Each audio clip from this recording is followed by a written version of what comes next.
A very good afternoon. First of all, we'd like to thank the Kerajaan Negeri Johor for supporting this event. All right, lending the support and sharing with the entire state. It's going to be something that is really important. And I would like to thank EduCity for joining. And we really love to hear from the CEO, Encik Wan, about how Johor actually is the first state who's going to be making the entire state really safe. And also, we are very, very happy to have a real international school, Madam Pearly and Dr. Goh, to share about a very good example of how a private or international school is doing their part to keep school safe and bring the students back to school safely. In fact, this is really, really crucial because every parent is excited and every parent is concerned. They really want the kids to go back to study face to face. And yet, in the back of the mind, they're currently pretty worried about the safety. So we'd like to hear from practitioners on how they actually do it. And also, very happy to have Aerus to share, Sheikh Nurul to share about the private sector. How do they keep our air safe? I mean, we can do everything about sanitizer and stuff like that, but the air that we breathe and the COVID that's going airborne, how do we actually address this? So we will have a lot to learn, and thank you all for participating and sharing on a pro bono basis. All right. Now, a little background about this event. Actually, University Bookstore Malaysia, we've been doing a series of talks with the Ministry of Education, Private Education Department. We recently organized the Digital Education Odyssey, where we have about 50 speakers from all over the world speaking about various topics of education, technology, and what do you call that, digital content and so on. And immediately after the show, there is always groups of people sharing that what do you call that, the key area of concern, all right, that is pressing. So we have actually done Digital Odyssey 2.1, which is on literature. Then we do learning platform, then English for the workplace. And now, because November, everybody is going back to the school. So we are actually doing back to school safely, a preparation for COVID-free environment, which is why we are all here today. So without further ado, I'd like to, one more thing, not forgetting Cambridge Assessment and International Exams. They have been a long-term partner, and Mr. Ng, the country manager for Cambridge, has been supporting us all this while, because Cambridge has the largest school chain in Malaysia and probably in the whole of Asia or maybe the whole world. So we are very honored to have Cambridge supporting us as a permanent partner for most of our event, which will benefit all the schools. So without further ado, I'll hand the session back to the MC. Okay, thank you, Keith, for the great introduction. So before I actually go on, if you guys happen to hear thunder and lightning from my side, I apologize beforehand because it seems to be raining cats. It's starting to rain cats and dogs over on my side. So as mentioned previously, we have tremendous partners supporting this webinar, and hence it is now my pleasure to invite the first of them, which is Mr. Ng Kim Huat, the Country Director of Malaysia and Brunei Cambridge Assessment International Education, to give his welcoming address. The floor is yours, Mr. Ng. Hi, Ida. Thanks a lot. Yeah. Good afternoon to all friends. Mr. Keith Tong, good friend Dr. Goh. I'm meeting Pearly from Braille International School, J1 Saifuddin, for Nurul. Yeah. So EduCity, and I just want to say thank you. Yeah, and word of thanks to University Bookstore Malaysia for this privilege to address participants, fellow speakers, and so on. Yeah. So when we look at the topic, yeah, it is very timely topic in the sense that back to school safely. How do we ensure that students are safe, our teachers are safe, the support staff are safe, parents are safe, everybody is safe in a way. Yeah? So I just want to lay the foundation, the guidelines that we use, the Cambridge exams, because it is very important that we allow exams to go on in a very safe environment. Yeah? So I just want to update a very important email that was sent out to all schools on the September the 13th this year, just to ensure just to reconfirm that exams in Malaysia is going on as scheduled, in all the international schools, So it is very important. So this update, we also put in Cambridge International's website on 12th of August, and it says supporting you to run the November exams through 2021, And it says we are planning for exams to go ahead wherever it is safe, the keyword, safe and permissible to do so. In every country where it's safe and permissible to do so. Safe from the health point of view, permissible from the regulatory point of view. So to support you as we move closer to the November series, we have a range of support and guidance available. So please refer to our communications. So when we talk about this communication, it is very important. The current, in fact, this morning I'm visiting schools in Penang. I went to a few schools. The exams are going full steam. The last paper is 18th of November. So we have to ensure that our students, the safety of our students and our teachers is top priority in a Cambridge assessment. And that is very, very important.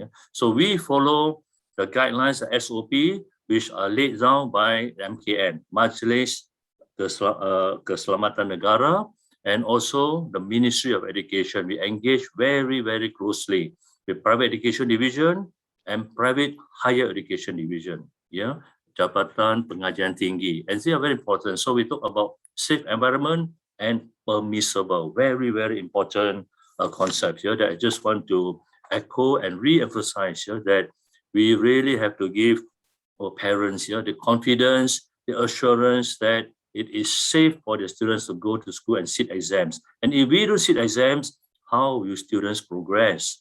How will they move on into pre-U, into higher education? So it is very important. Exams are a very crucial part of our education system. So having said that, I just want to wish the speakers a very good session, the participants a very good session, and I say thank you to each and everyone. And as usual, I hope with every session I address, the last session, I always say I wish to participants will have a 2I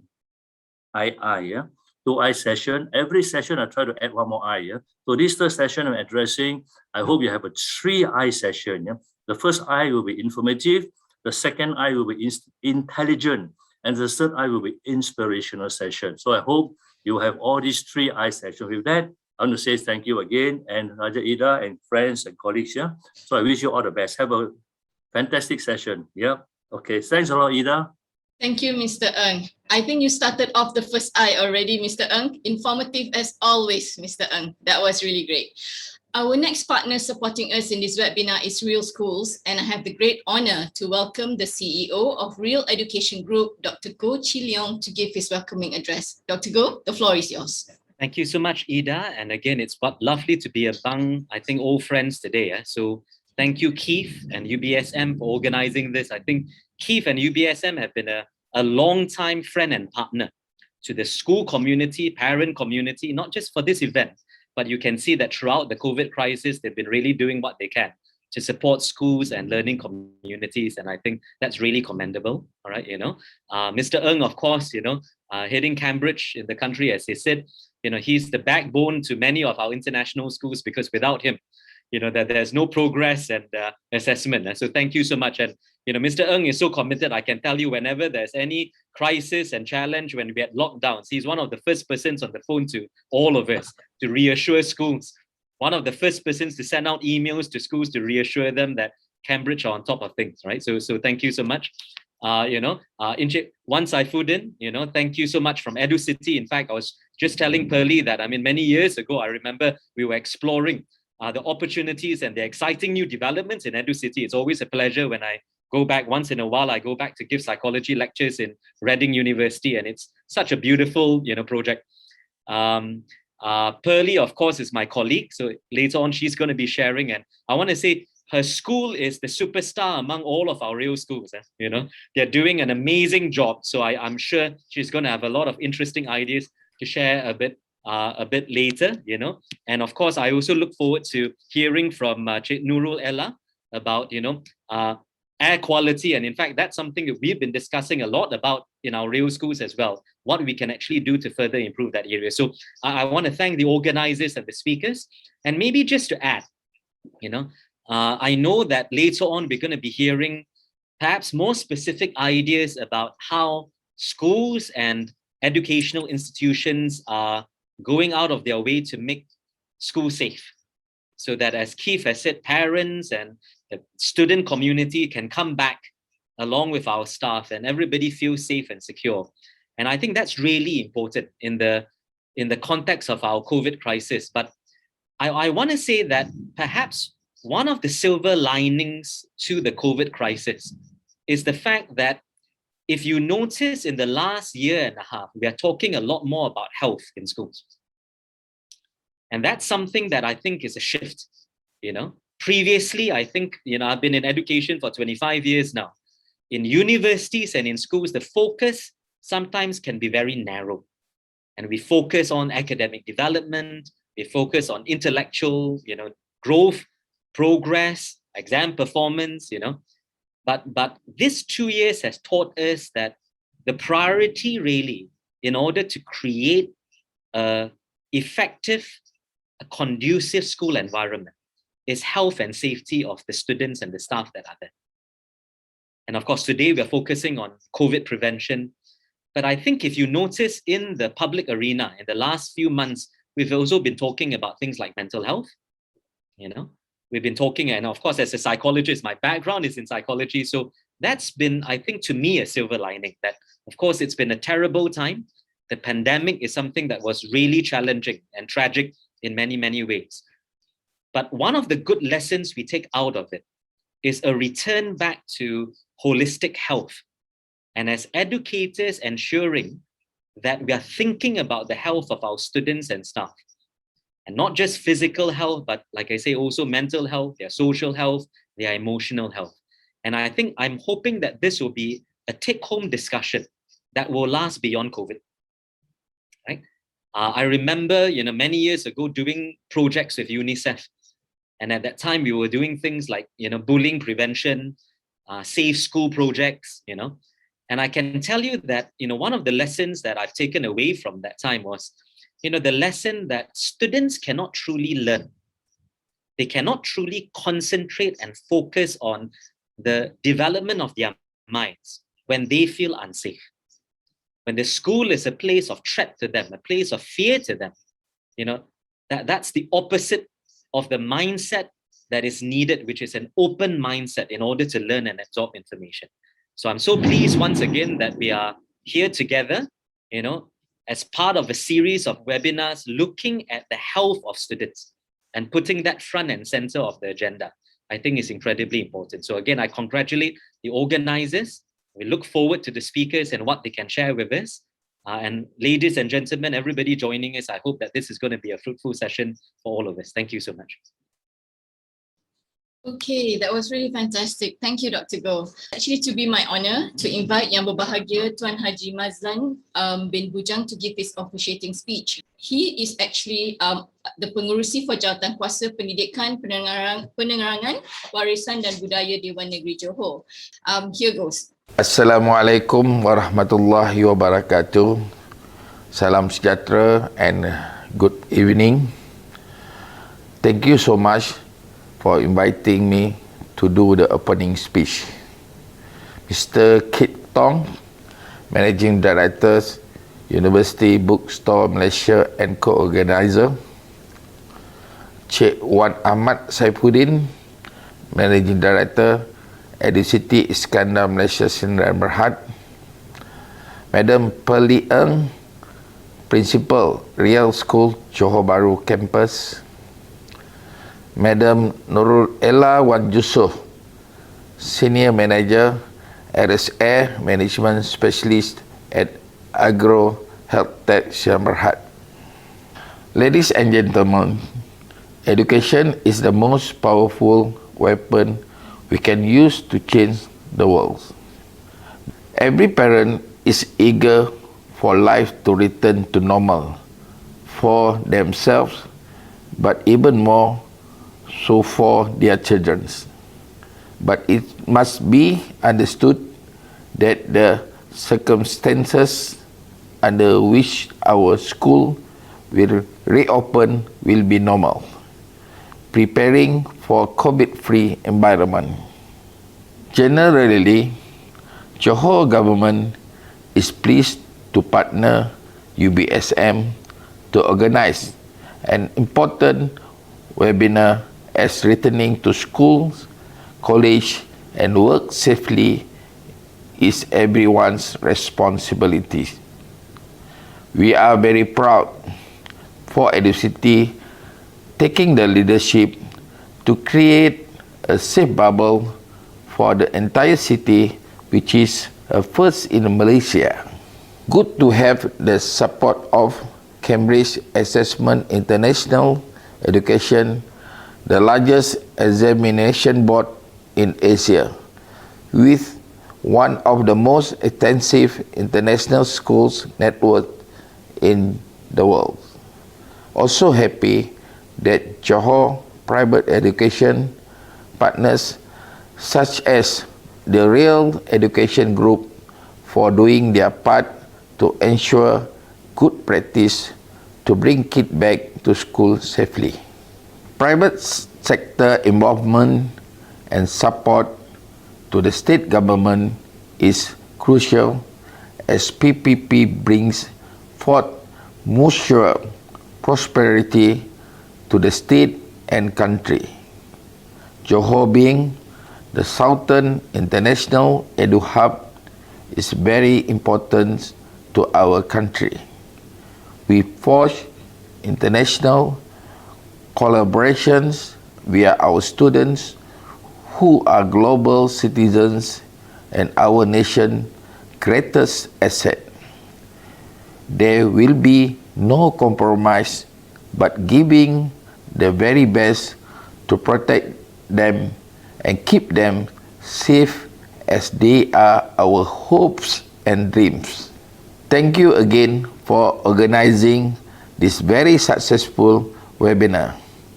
This webinar has been a great success in all possible respects.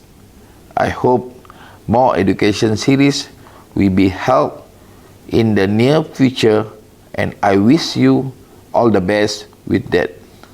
Stay safe and healthy always. Thank you. Assalamualaikum warahmatullahi wabarakatuh. So thank you Tuan Haji, Yang Berbahagia Tuan Haji for officiating our webinar today. And so I think we'll just continue straight to our first session today. And our first presentation today is actually entitled Education Safe Bubble Post COVID-19 a Johor First. Our first presenter is Encik Wan Ahmad Saifuddin, who is the Managing Director of EduCity Iskandar Malaysia Sdn Bhd. He has had extensive experience in the education, e-business, management consulting, as well as corporation transformation as entrepreneur, head of unit, project leader, senior management, and CEO. He has built up a strong reputation in the field of education, e-learning, and knowledge management, having set up an e-learning company for Petronas from ground up. Cik Wan Ahmad Saifuddin, I can't wait to hear what you have to say. The floor is yours, sir. Thank you very much. Assalamualaikum and good afternoon. Firstly, thank you to the organizers for inviting me. We'd just like to share a little bit of what we have been doing in EduCity. If I can check that. Okay, can everybody see the slides? Okay, so I suppose also good afternoon to fellow educators. I think you know, all of us have a role to play. I was very happy to hear, I think, Mr. Goh from the Real group to talk about mental health, because this is something of a concern with us as well. We had several events on mental well-being. We even launched a kit for our students in EduCity via the institutions to be given to students should they face any of these issues. But today is really talking about a bit of a creation of a safe bubble, or as much as we can. But quickly, just a bit of background about EduCity. We're owned 100% by Iskandar Investment, which is in turn 60% owned by Khazanah National, 20% by EPF, and 20% by the state government of Johor via KPRJ. As you can see, we have many partners. In particular, schools will number Marlborough College Malaysia, Raffles American School, and a school to be open next year, EduCity School, EduCity, and we are welcoming a couple of other schools who have shown interest. So we're waiting for when Real is going to approach us and knock on our doors, or if not, we'll knock on yours. So we've had a general approach to education has been what you see on the left, which is EduCity is an education hub.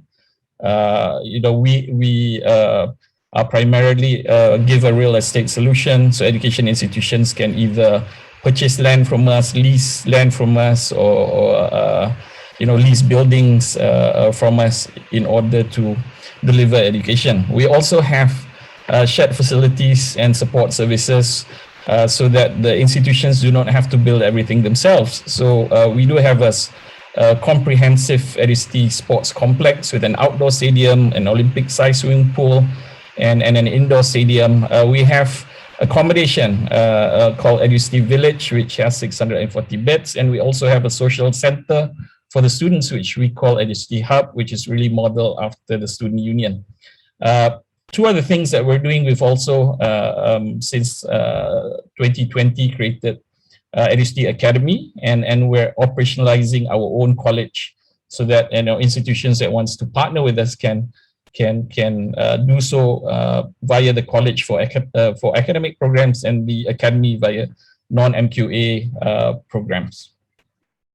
So that's the 305 acres that you see on the left. And those are the locations. You can see that the shared facilities is spread out so that all our institutions can make full use of our facilities. And in the future, we shall be introducing other shared facilities like a library, and we're going into things like the digital classroom, as well as AR and VR in the classroom. So these are things that we will open to our partners. So these are just very quickly some of the facilities that I've already talked about.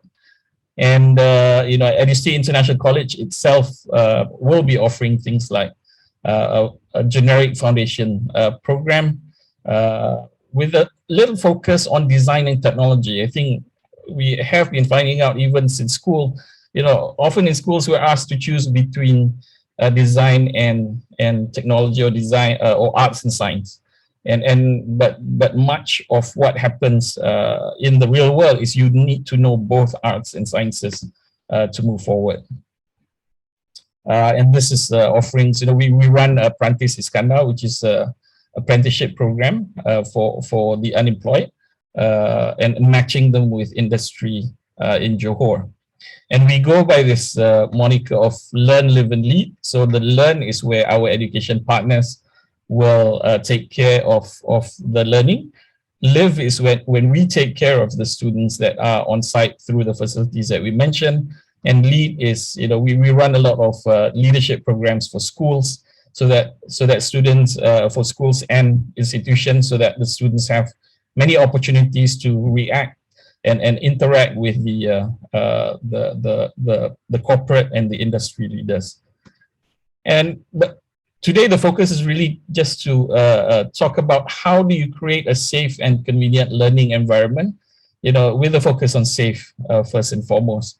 When COVID struck, we had a lot of adjustments to make. So the first things that we started to do is to ensure that we have the right standard operating procedures and guidelines, so that everybody's clear what they have to do where they're in campus. And we put in safety measures. We make sure that the cleaning and the sanitization of buildings are done, as well as, very importantly, is to run the awareness campaign. So we called it BRAVE, which means be ready against viruses everywhere. So this covers the whole 305 acres of land that we have. And if I want to go in a bit more detail, so when there was traveling restrictions, students could not go back. But even when they could go back, some of the students actually decided to stay within campus. some of the things that they said is, if I go home, I have to share my broadband together with my brothers and sisters, with my parents, and it's a less conducive environment for me to do group work because I can't, really meet up with my friends, etc. So a fair portion of students decided to stay back on campus and use our facilities with all the brave sort of SOPs and guidelines that were implemented. We even have a quarantine package. So if you were coming from overseas or where you need to quarantine, you can actually stay within our facility, for the quarantine period. So safety measures, we put physical distancing markers. We do temperature screening at every checkpoint. A MySejahtera QR code has to be scanned before you enter any facilities. Of course, face mask is fully required. And we also ensure now 100% of all our staff and our vendors are vaccinated. We also have fortnightly tests for all our staff to make sure we do the rapid test kit tests every 2 weeks. We also will provide PPE for any of the frontliners that interacts with people, and only vaccinated or fully vaccinated students and community can actually come back into the campus. On the point of facilities management, at every checkpoint there is temperature reading by our security guards, and you will be checked for your eligibility to go into any of the buildings that we have. And of course, we provide hand sanitizing services. But very importantly is also the awareness and campaign and promotion. So we do this, we've gone on our social media, we've gone on TV and other printed media to make sure that the word gets out, that people are very clear about what they need to do if they are in campus. So this is just a very quick review of coverage that we've had for the things that we've done. We've had a couple of visits by institutions to see how do we create this like safe bubble zone for students to give assurance to parents, as well as to the students that they will be taken care of and that all the practices are in place to make sure that they are safe. So there's been 3 sort of stages. So MCO 1 and 2, we started with managing the students, both international and local, at our student residence called EduCity Village. And also we manage how do they depart and arrive if they're coming back. So MCO 3.0 this year, we also manage a PICAS, a vaccine center. We were even a testing center previously, so we know all the procedures that's related to that. It's also playing our part to contribute back to the state so that we have a quicker vaccination rate to go. And now we are moving towards an endemic stage, so reopening of borders, with the vaccination and receiving of new students. They should be coming back, I think, next week. A lot of students have already started to come back into the campus, and they're all briefed on how to act on campus and what they have to adhere to be safe. So that's really, the sharing that we have is because I suppose because we take care of a big area, and it involves many institutions. We of course assist the institutions themselves to implement this safety procedures in their own institution, because that's important. We can take care of the perimeter, but the practices also has to be good within the institutions. We share with them our SOPs to make it much easier for them to implement it for themselves. So if I may end with a little video that captures what we have done as part of this program.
And that's it from us. I hope you found it useful.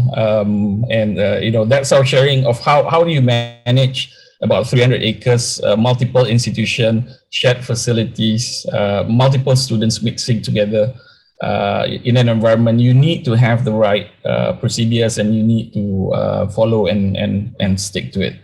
Thank you very much. Thank you, Cik Wan, for the very enlightening presentation. Thank you so much. Okay, our second presenter today is Miss Pearly Ng, the principal of Real Schools Johor Bharu campus. She will be speaking on roles of school administrator in ensuring safety of school community during the COVID-19 pandemic.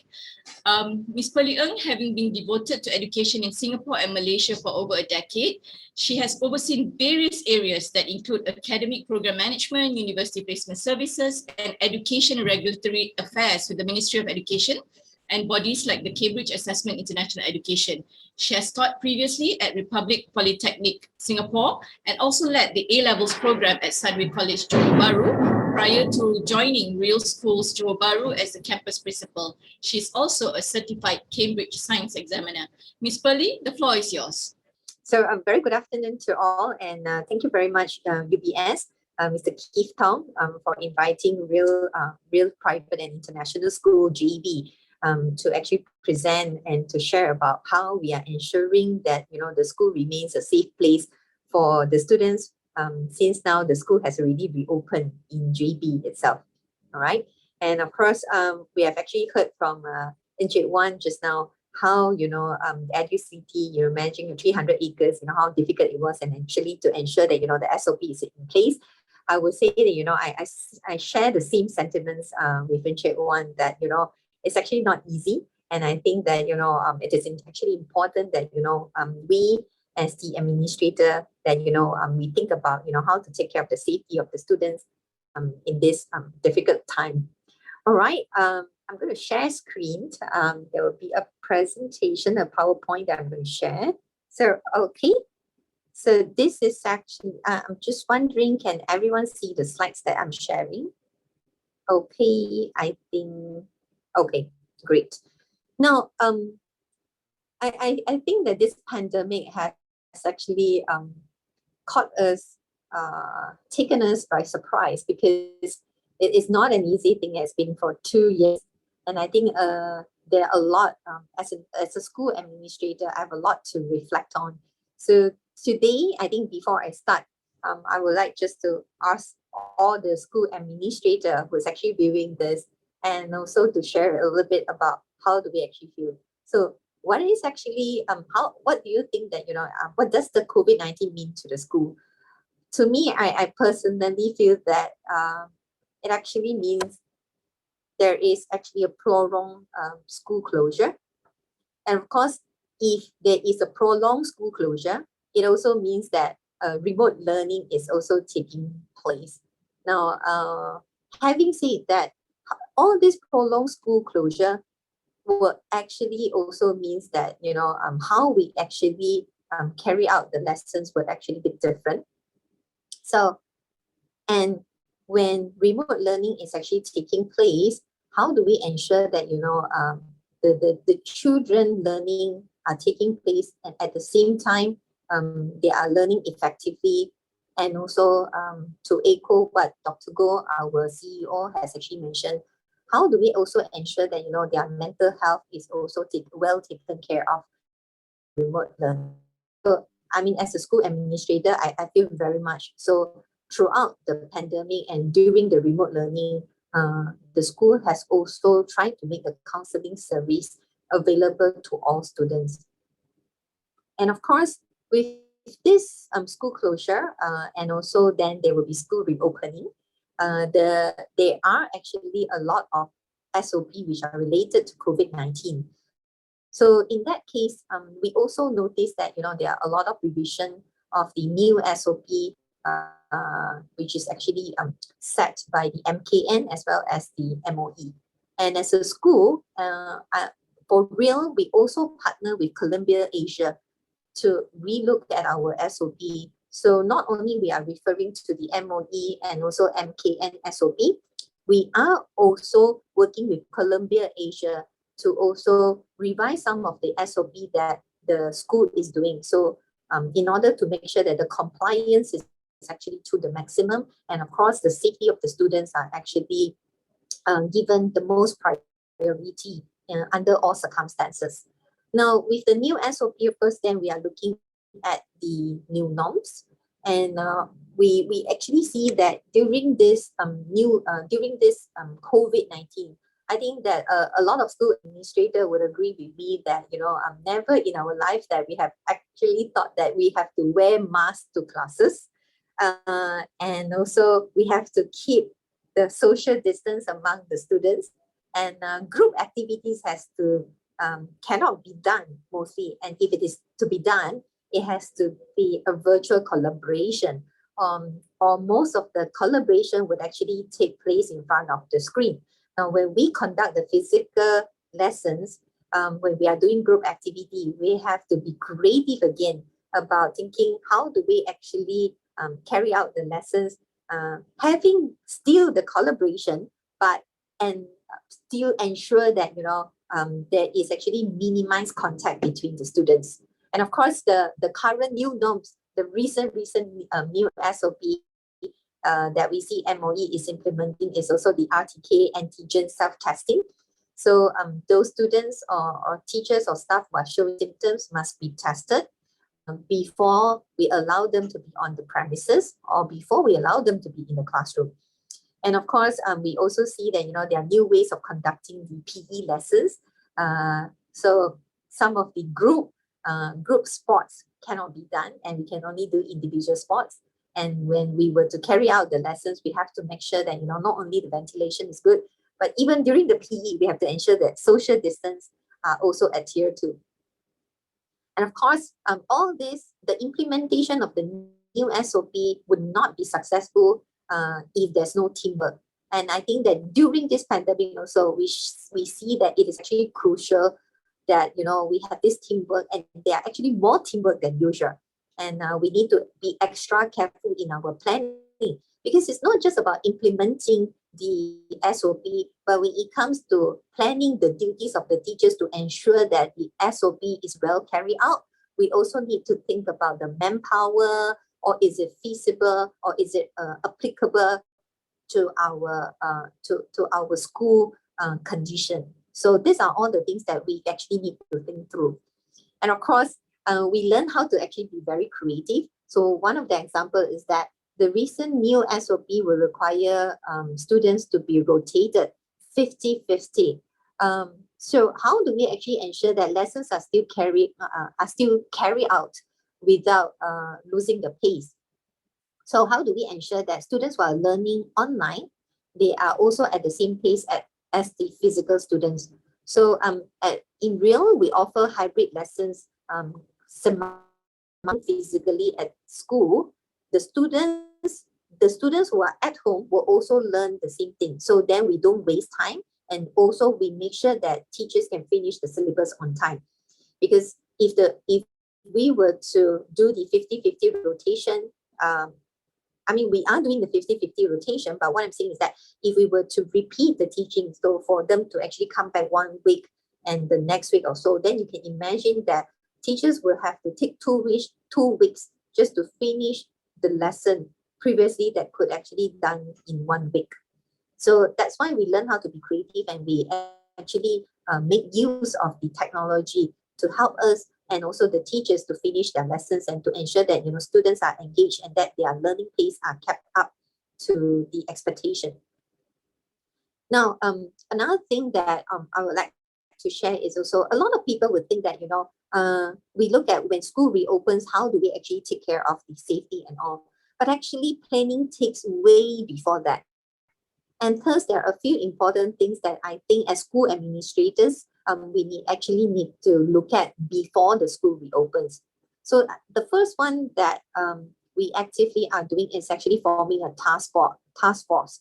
At Real, the task force involves not just the academic team, where most of the time, I think a lot of people will be thinking that only teachers are carrying out the duties. No doubt, teachers are carrying out the duties, but we also have to plan what kind of duties to be done, because someone has to scrutinize the COVID-19 SOP. So hence, the collaboration between the academic and operation teams are actually very, very crucial. So we have to relook at the duties with the new SOP. Are the new duties required? And when we are planning the new duties, or maybe the existing duties, do we require more manpower? I think one of the examples that I quote would be in the past, when students are having the recess, they go to the canteen all at the same time. But with the new SOP, they are not allowed to mix bubble. They are not allowed to mix with different classes. So then they will have to actually eat the food in the classroom. Hence, we actually need more teachers to supervise them during the recess period. And of course, during the dismissal or during the pickup time, they are not allowed to mix with each other. So we actually need to ensure that social distance is consistently being abided to. And hence, you also need more manpower for this supervision. Now, as school administrator, you would know the number of teachers that you have. If that is actually not possible, then we probably have to also involve the admin team to perform the task. So I've actually shown a picture here that, even our security guard is also responsible in taking temperature. Now, also, besides the manpower, besides the new duties, are there actually new purchases that are required? So with the latest SOP, one of the new changes is that parents who are sending children to the school, they cannot alight from the car, but their temperature needs to be taken. Now, so one of the problems that we face is that, if we were to allow the parents to come down from the car and come down from the car and also take the temperature, then you might cause a traffic jam. And also we think about how do we speed up the temperature taking. Now, over here, you can see that, we have actually a K3 thermometer, and we attach it to an iPad selfie stick. So it allows the security to minimize and to still keep the social distance between the parent and they themselves. So ensuring the safety of our staff, in this case, the security guard. So the security guard will hold the thermometer and place and insert this thermometer into the car. So then the temperature of the parents can still be taken. So there are certain things that, like I mentioned, we need to actually innovate. So we will actually be thinking that, the person who the temperature needs to be measured needs to go near the thermometer. So then we reinvent that. How about using the thermometer to be near to the person rather than the other way? So then we are ensuring that, this can actually, the traffic can still be smooth, and at the same time, say the compliance of the SOP is still adhered to. So hence, there are certain things that, maybe it's not more manpower, but it's actually new purchase. Now, we also think about the smooth running of the lessons. Like I mentioned, we do offer the hybrid lessons as well as physical lessons to run concurrently. So hence, we invest quite a lot on the LMS, the application, as well as the some of the IT infrastructure. So like Apple TV, higher broadband speed to ensure that transmission of the lessons can still be done during the physical lesson. So then those who are learning remotely, they are learning at the same pace as the student who are learning physically. So sometimes it's not just an SOP, because when it comes to running of the school, we have to think about the students' learning as well, besides ensuring their safety. Now, the second thing, also before the school reopens, I think that it's important as school administrators to create the awareness. Hence, we actually carry out staff briefing way before the school reopens to ensure that the staff is aware of the latest SOP. We highlighted the changes, and we even do a mock training and subject the teachers to some of the demo, so then they are aware of what to do. So then there's a picture in their mind on how the flow would be when they are carrying out the duties. And not only that, I think that, we cannot just assume that it is only the staff and teachers' responsibility to understand how to enforce this SOP, but parents and students needs to be briefed as well. Now, they need to be briefed what they can do and what they cannot do. Example, we forbid all parents to visit the school during schooling hours or to send food to the students during this COVID time. And if they were to come, they have to make appointment beforehand. So then we actually keep the number of people on the premises limited at one time. And of course, to also make sure that students are not interacted with the outsiders during the schooling hours, also to minimize the risk. Now, it's also important that we educate whether staff, parents, and students, the facts versus the myth. So one of the example, I'm not sure whether all of you still remember, at the beginning of the pandemic, I think with the advance of technology and also with the sharing of social media, it makes sharing of information so easy that sometimes there are certain misleading information being shared. So I still remember at the beginning, there were this WhatsApp messages sent around saying that, okay, the face mask, the face mask, you have one side which are white color and the other side which are blue color. So there was at one point of time that, they're saying that, if you're sick, then you wear the white color inside. And if you're not sick, you should wear the blue color inside. But it's actually wrong, because no matter what the circumstances, no matter whether you're patient or not, you still need to wear the inner side, on the white color on the inner side. Why so? Because of the different property of the layer. So one is hydrophobic and one is hydrophilic. So I think that, from time to time, we need to actually educate the school community. I think the whole thing here is that you can actually have SOP in place, but it is actually the human being who are enforcing it and also who are abiding it. And ultimately, the safety is actually the responsibility of everyone and not just of an individual to take care of the safety of the school community. So I think that this is something that in real, we really stress on. Now, so that is something that as school administrator, we need to plan on before the school reopens, and something to look at when school reopens. What does what does a school administrator need to do? I think that speaking from my experience, I think that when we are looking at the enforcement part, it's not just about planning the duties or everything on the paper, but it's also important that we as school administrator to be in the field. So my head of primary, head of secondary, including myself, and also the operations manager, we make sure that we are regularly at the field, supporting the teachers and supporting the admin staff who are carrying out the duties. And we step in to communicate with parents and students in the case that they violate the SOP.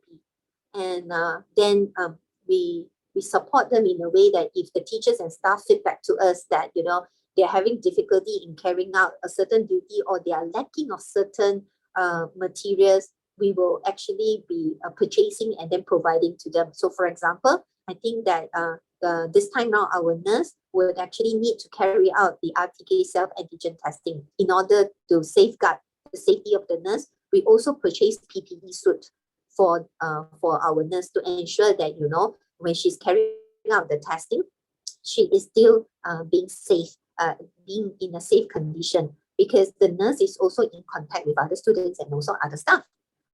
And also we are when teachers are actually taking temperatures, they might also feel unsafe because they will somehow have some contact with the person that they are taking the temperature. So if they require a disposable apron, we will provide them with that, a face shield, or even the gloves, the surgical gloves that they need. So these are all the things that, if we are in the field ourselves, we can actually observe, and then we can actually provide support when needed. And of course, I also think that as school administrator, we need to be alert of all the COVID-19 updates from time to time. So as for myself, I actually read the newspaper on the latest changes of COVID-19 updates, and I follow all the MOE and also the Ministry of Health pages just to ensure that, I'm actually regularly updated, and of course, constantly be in touch with the JPNJ, MOE, so then I'm aware of the changes implemented by them.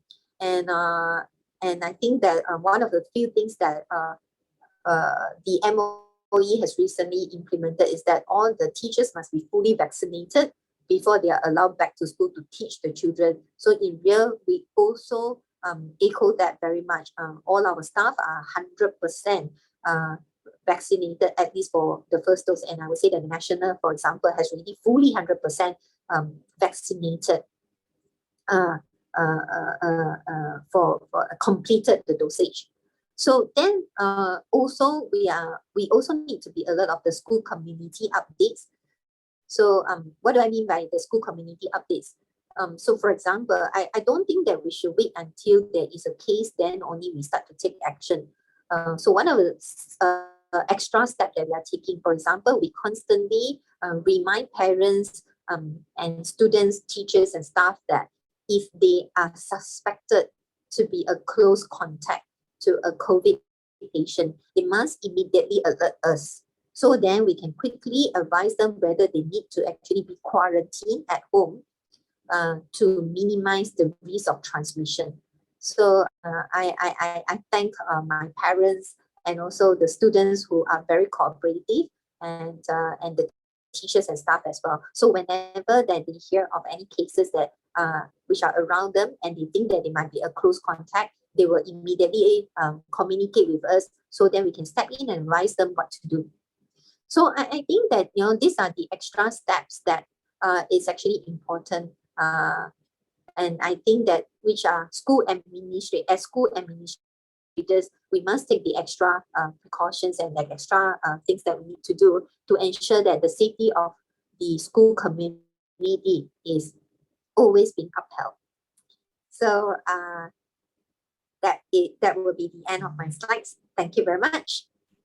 Okay, thank you, Ms. Pearly, for your sharing and the very inspiring examples that are being done at real Johor Bharu campus. Thank you so much again, Ms. Pearly.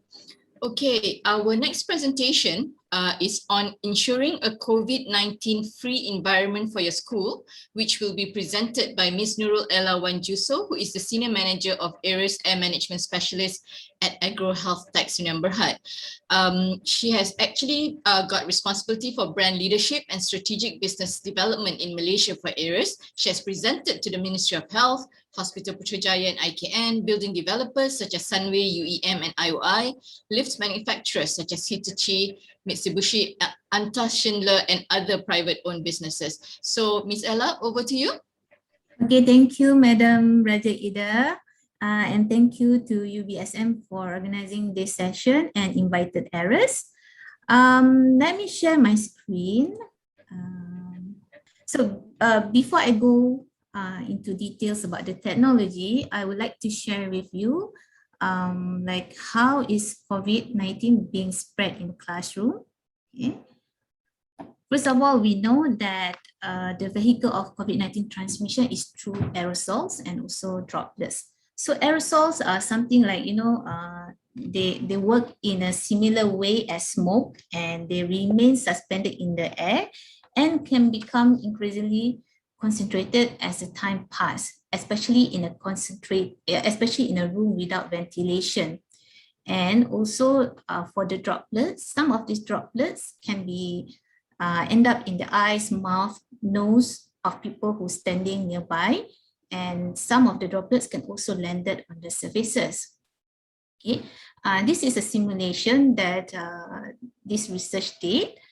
They said that if a person didn't say anything, but they also not wearing masks, the virus can actually still be presented in an enclosed room. It's just that when you talk, when you shout, when you sing, and it becomes much more concentrated, that virus in that particular room. Okay. And for example, if you're in a classroom with 24 students and the teacher is the COVID-19 patient without knowing that she actually got COVID, Okay, after 2 hours with no safety measures, that means no one is wearing mask, there's no ventilation, there's no any kind of preventive measurements inside the classroom.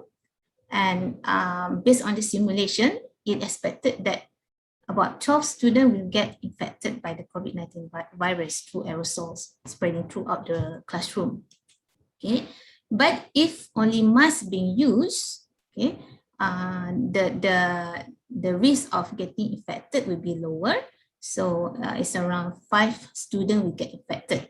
But that doesn't mean that none of them, even though if you wear mask, doesn't mean none of them will not get infected. Because the air is being circulated inside the enclosed room and anyone can actually get infected. Okay, ActivePure, we want to provide this service where the concentration is towards those enclosed room where ventilation may be a problem, especially in the international school, private school, where you all use the air conditioning system. Okay. Okay, what is ActivePure? ActivePure is originated from NASA. Okay, they actually invented this technology, the basis of ActivePure technology, and it's also proven to eliminate COVID-19 on air and also surfaces. And among all the technology that NASA created for air purification technology, only ActivePure was inducted into the Space Technology Hall of Fame by the Space Foundation in year 2017. Let me briefly introduce you about Aerus. Aerus, they were actually known as Electrolux USA in year 1924. And by year 2000, they have rebranded into Aerus. You know, Electrolux, they were known as those producer for the vacuum cleaners. But by year 2001, they started to focus more on the air purification products. By year 2016, Aerus received worldwide patented for its technology, which is the ActivePure technologies. And just now I told you that they were inducted into the Space Technology Hall of Fame, one of only 75 technologies to receive such honor in the past 30 years. Okay, not everyone got this technology, got inducted into this Hall of Fame, Space Technology Hall of Fame. And among all the products that Aerus created for the application, one of the model is called ActivePure Medical Garden.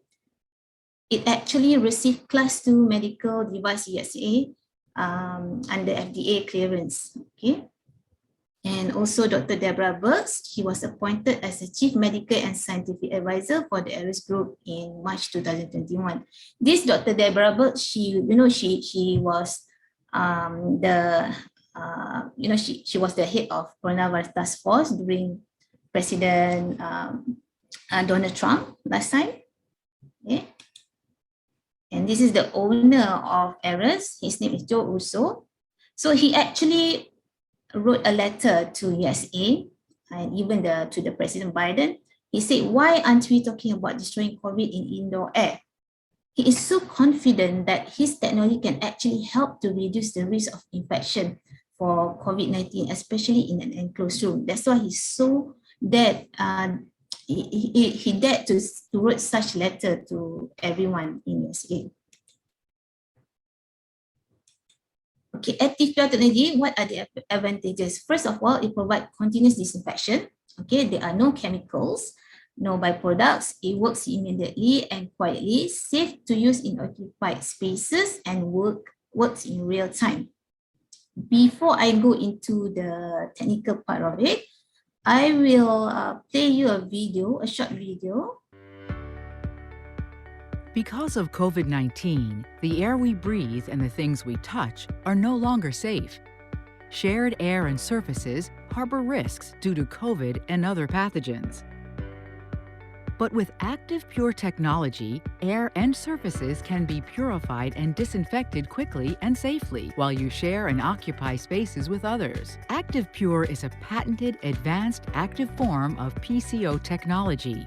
It works by creating and propelling safe and powerful disinfecting molecules into the air in a room. which quickly seek and destroy pathogens everywhere. Active Pure molecules work by piercing the shell of a virus or bacteria to destroy its living environment, thereby preventing it from replicating or doing harm. Active Pure technology is designed to use the law of gases to carry its safe disinfecting molecules into every nook and cranny in every shared space. The law of gases is the reason that the smell of microwaved popcorn immediately spreads through your entire home. These odorless and invisible Active Pure molecules fly through the air from our portable or installed Active Pure products, quickly and safely destroying pathogens in the air and on surfaces. Active Pure is very different from other technologies that take a passive approach and require that the pathogen be pulled into an inefficient filter, UV light, or plain PCO mechanism. Active Pure does not wait to see if by luck the pathogen is captured. It seeks and destroys them quickly, wherever they may be, in the air you breathe or on the surfaces you touch. Active Pure can deliver measurable and guaranteed results, giving you the peace of mind to know that you are providing the best protection for the people you care for. Available in over 70 products, both portable and installed, Active Pure technology is used in hospitals, state houses, and other shared facilities across the world. It is proven by science and validated by multiple third parties. Active Pure is the key technology in our FDA Class II medical device, the Aerus Medical Guardian. Active Pure is not too good to be true. To learn how you can protect the people you care about, please visit activepure.com. Okay, later on you can actually go to www.activepure.com to learn more about this technology. Let's go back to my slide. So how does it work? If you see from the video just now, our system actually send out some oxidizers that it actively go out and destroy the pathogens. And this is the brain of our technology, which is called Active Pure Cell.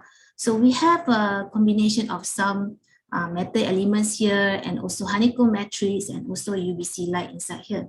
However, this UVC light, we don't use UVC light to kill the germs, to kill the pathogens. But there is a reaction going on here. So it's called Active Pure technology. In some way, it actually called advanced PCO mechanism going on here. Okay, how it works is that the air that we breathe consists of oxygen and water molecules. So these oxygen and water molecules pass through the system and it converts those oxygen and water into powerful oxidizers. Okay? And these powerful oxidizers, they actively go out and kill and destroy the pathogens. Now, how is it different compared to passive technologies? You know, passive technologies are something like HEPA filter, filtration system, electrostatic system, and also UVC light. For example, here, if you see the picture here, you know, you install, maybe you were thinking about installing UVC light or filtration system inside your ducting, aircon ducting. The situation is like this. If somebody not wearing masks and they cough out the virus, the second person can get immediately infected by the virus, although you install the UVC light and also filtration system. Okay, this is because passive-based technologies, they just wait. They just wait for the virus to be carried here in order to be killed. So it must pass through the UVC light here, and also it must be filtered here, and then only it will release the clean air into the room.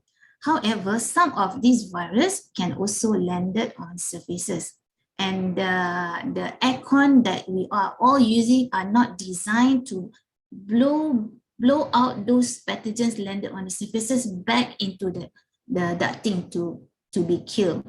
Okay, that's why passive technologies are, they're just passive. They just wait for the things to come to there to kill them. And of course, it's ineffective to overcome microorganisms on surfaces. Whatever microorganism that landed on the surfaces, they cannot go and disinfect them. They cannot find them because they must be carried to to the system itself to be killed.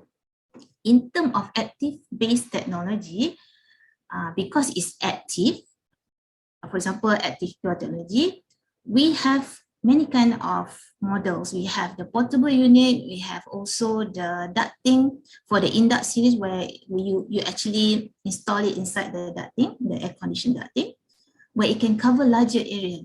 So by turning on this machine, it can actively producing all these oxidizers. And these oxidizers, they actually proactively go out and kill destroy the microorganism in the air and also on the surfaces, no matter where they are.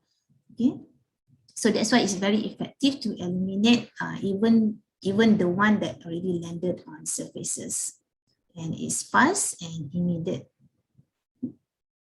Okay, active pure technology is a technology driven by science and data. That's why Dr. Deborah Burks, she also wanted to join Aerus, instead of other companies. A lot of other companies, they wanted her to join them, but she ended up choosing Aerus because of the scientific proof. Okay, I don't know whether you actually know this, but COVID-19 virus is actually very easy to kill. Okay, this is the register level chart. It falls under here. It is in the same category as H1N1, the bird flu, HIV, SARS-CoV-2 virus, of course, is here. It's very easy to kill. That's why even the KKM say if you just wash your hands using the antibacterial soap, use the hand sanitizer, you can actually kill the virus. Okay, and the hardest one to be killed is actually spores. If you see the resistance level here, easy, and to the hardest one, envelope viruses, bacteria, fungi, non-envelope viruses, mycobacteria, and also spores. And ActivePure has done tests against most of this category of the pathogens. They even tested on the COVID-19 virus, bacteria, fungi, non-envelope viruses, mycobacteria, and also spores. Okay, and this, I just want to show you, this was a test done in a lab. They actually use live SARS-CoV-2 virus inside this lab to measure whether they can actually reduce the presence of the COVID-19 virus in this chamber. And most of the brands in the market, they don't use the actual SARS-CoV-2 virus. They use surrogate, and they are not as strong as the actual SARS-CoV virus. And in this chamber, they actually injected about 10 million ppm of SARS-CoV-2 virus into the chamber. And by using Aerus Pure and Clean unit here, you can actually see a reduction rate of over 99.9% within 3 minutes. So far to date, it is the fastest technology that can actually reduce the rate of SARS-CoV-2 virus in air. Okay? And this test was done by UTMB, Biosafety Level 3 and Biosafety Level 4 laboratory. It is one of the highest lab where they primarily test for the US military and also Centers for Disease Control. Okay? Normally they study the world's most deadly pathogens. Okay, they also did tests using the live SARS-CoV-2 virus on surfaces by using another model called mid-range cluster. Okay, based on this result, you can actually see there was a reduction of over 99.98%. And throughout the hours, you can start to see already within 3 hours, 93.27%, and up to 7 hours, 99.98% of reduction. Okay. You probably wonder why it takes slightly longer to reduce the presence of the virus on the surfaces in comparison to the airborne. It's because for the airborne, it's very easy for these oxidizers to detect and destroy them. But for surfaces, it takes time. It takes time because they have to look around where are those viruses that landed on the surfaces. They have to find them to reach that level of reduction. Okay? And this test was done by MRI Global, an independent FDA compliant laboratory, which Okay, this one. Okay, after, I hope that the COVID-19 will not be around after hopefully 2 years, some people ask me, after COVID-19, what can I do with your system? Can I return back to you? No, we don't do that, because active pure technology is so great. It can actually help to address so many other contaminants, especially in school, whether there's flu, it can help to reduce the flu infection, and it can also address other things like MRSA, SARS, H1N1, E. coli, strep, odors, VOCs, any poison gases, pollen, dust mite, pet-dander, mold. If your building has more problem, you can also address those issues.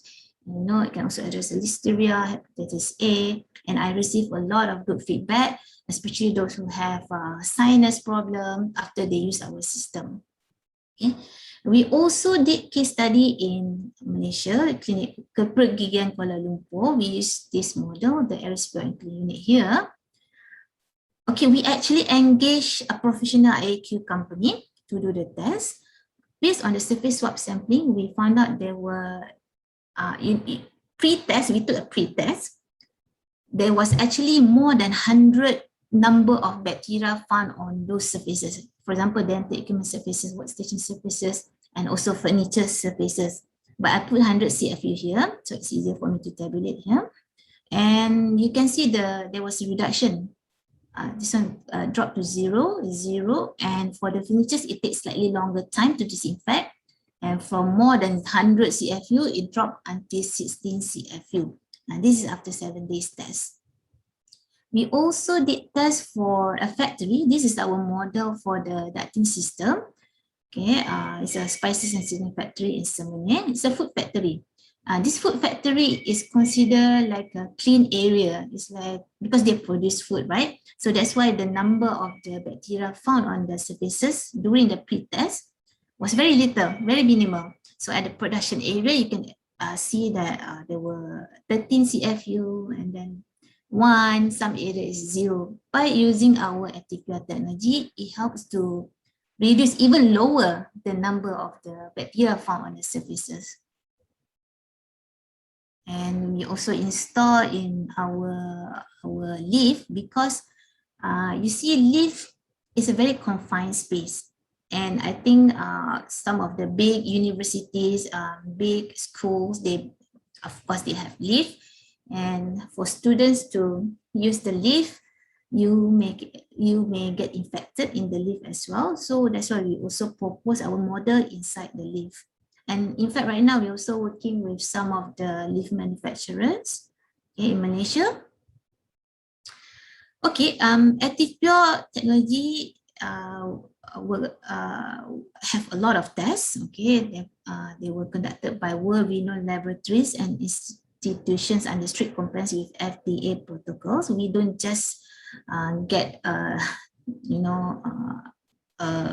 very cheap lab to do tests for active pure. No, it must be FDA compliant labs, especially those in USA. That's before they publish anything to the public. These are some of the big names for the laboratories that have done tests for active pure. Okay, even the FDA class 2 also, they already studied about active pure technology before they give the class 2 clearance for one of their models. Okay, we also use Jemgat for Malaysia. Okay, let's look into the product overview. I'll just briefly explain here. In summary, we actually have many range. Okay, from the portable units, from the HVAC and split air conditioning units, and also the shielding mounted or standalone unit. For the portable unit, we have a few range. It can cover from 500 square feet up to 3,000 square feet. And for the HVAC and split air conditioning system, it can cover from 500 square feet up to 10,000 square feet. As far as I'm concerned, we are one of the main main supplier for this large area. Most of the air purifier in the market, they can only supply the portable unit. We can cover the whole building, you know, up to 10,000 square feet. Okay. And then there's also Pure Cloud, which can cover for the shielding mounted. I mean, it's for shielding mounted, or it can also be used as a standalone unit. It can cover up to 2,500 square feet. For project references, we have many project references, especially from USA. Okay, these are some of the schools in USA that are actually using Ethiopia right now. You see all the preschool, the primary school, high school, all. Yeah. Okay, just for Malaysia, we also have this customer who are using Ethiopia, like Sunway Property for the Access Gallery, Mastercard Office, Toyota Service Centers, some of the hospital by KKM, especially in Sabah. There's also Putra Medical Center here, Westports, mosque, golf course, condominium, this one commercial, some of the commercial buildings here. And these are some of the institutions in USA that are also using Ethiopia technology, even Google, Facebook. Okay. Did you know that our technology is not just meant for building? It can also be used in agriculture. Okay, they also use in animal farm in Bharu, South Korea. Here, all these are the Indus series. Okay, basically, they want to remove the bad odors, and also they want to prevent their animals from getting sickness. Okay, it can also be used in the hospital. It can also be used in the grocery stores to make sure that the food lasts longer.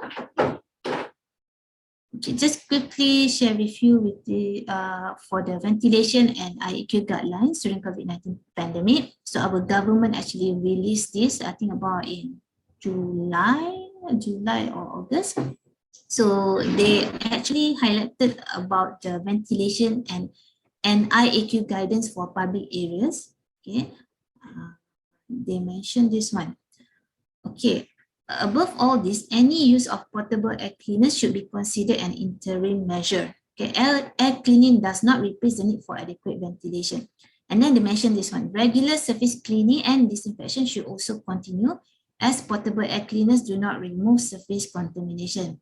Why they mention this? It's because they know most of the products in the market, they can only address the airborne contamination. They are passive technology. They suck in the air, then only it can kill or trap some technology that just trap the virus. They don't really kill the virus.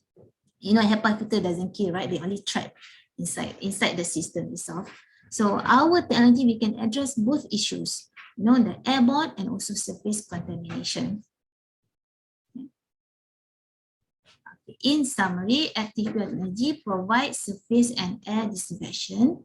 Okay, it works continuously and is definitely safe for humans and animals. We have variety in product range. Okay, for the, just now I told you about our HVAC system, right? A HVAC model, we can maximize the efficiency while minimizing the cost, especially for large area, large buildings. And of course, it's affordable and effective, with a low maintenance needed to maintain the system. Before I end my presentation today, I just want to highlight that Ethiopia does not replace the need to follow CDC or MOH guidance and should be used as a complementary technology. Okay, you still have to maintain the social distancing, you still have to put on your mask. Okay, don't forget all this thing, you know, hand sanitizing, everything. And we can also provide active pure badge for your establishment to educate the student, the staff, the parents, that you are actually providing a safe place for the students to go back to school to learn. Okay, that's the end of my presentation. Just a quick one about active pure technology. All right, thank you very much, Miss Ella. That was very informative, and I'm sure that all of us have actually learned quite a bit regarding how to keep our air safe and possibly our schools safe as well. So thank you so much once again, Miss Ella.